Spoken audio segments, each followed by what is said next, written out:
欢迎来到频道 Daily Star News， 订阅频道，不要错过当天最热门的新闻。我们今天的时事通讯涵盖以下内容：继流离之后，袁冰妍被征召出战，第二场对阵郑业成，程毅对阵张雨绮。程毅和袁冰妍的走红全靠流离，让他们在快30岁的时候就在娱乐圈崭露头角。出狱情侣已成为荧幕情侣，受到无数 CP 粉的支持。就在他们号召第二场比赛的时候，吕丽文割舍事件发生了，让第二场比赛不可能，至少在短期内是不可能的。2年来，他们与演员合作，每人都有一个新的 CP 对象，但如果人气到夫妻初见的程度，那还是遥不可及的存在。袁冰妍的情况比程毅要好，因为袁冰妍找到了所谓的第二个搭档，而程毅却没有。不仅没有，第二场的搭档更是让外界不悦。袁冰妍找第二搭档郑业成。袁冰妍在流离之后1年半都没有播出新作品，与纪瑞旭的争执才是主因。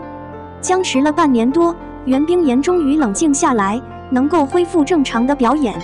她收到的第一部电影是去年5月完成并于4月播出的《祝福庆》。今年，她的人生伴侣是名气不如袁冰妍的郑业成。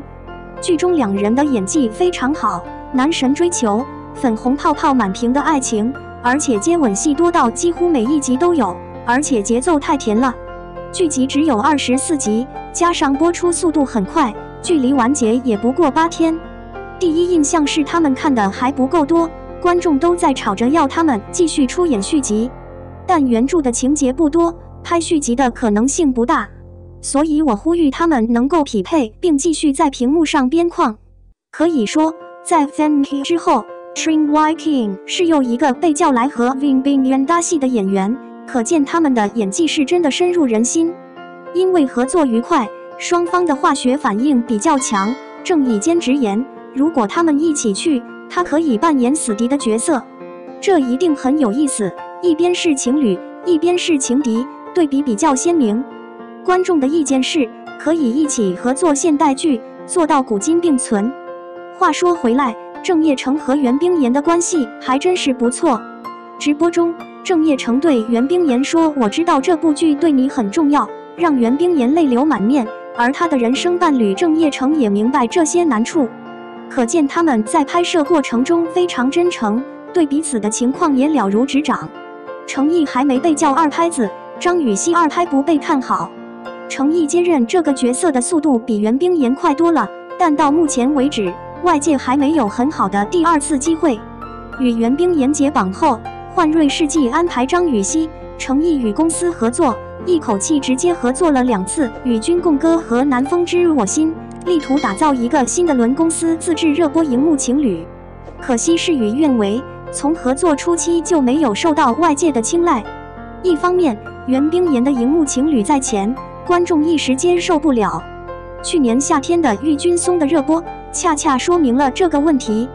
2人在剧中的表现几乎是毫无意义的，观众就是看不惯。结果这部剧在湖南卫视播出后，并没有达到预期，最终以草草收场，成为史上最差暑假。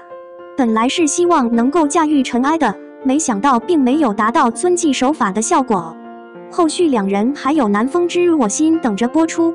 有第1次失败，预计2部现代剧将是平均水平。欢瑞世纪的这一举动几乎毫无意义，还逼着一个没有 CP 感的同事搭档，不知道怎么想的。除了张雨绮，程毅随后与杨紫合作了古装剧《沉香如屑》，还与蔡文静合作了主旋律电视剧《底线》。有了这2位女演员，相对来说和杨紫的 CP 感会更好，人气也会比较高。至于蔡文静自己，倒是有些冷，去年一口气推出了5部剧，但都火不起来，所以她保持中立态度。综上所述，程毅还没有被称为第2场女演员。这么看，对袁冰妍的不满让她有些失落，失去了创造话题的机会。当然，这只是一方面。程毅本人不靠秒就能获得话题，简单说说自己的作品也不少见。程毅和袁冰妍不可能有第2次交手。袁冰妍很幸运有了新的人气搭档，程毅还需要继续努力，寻找属于自己的当红搭档。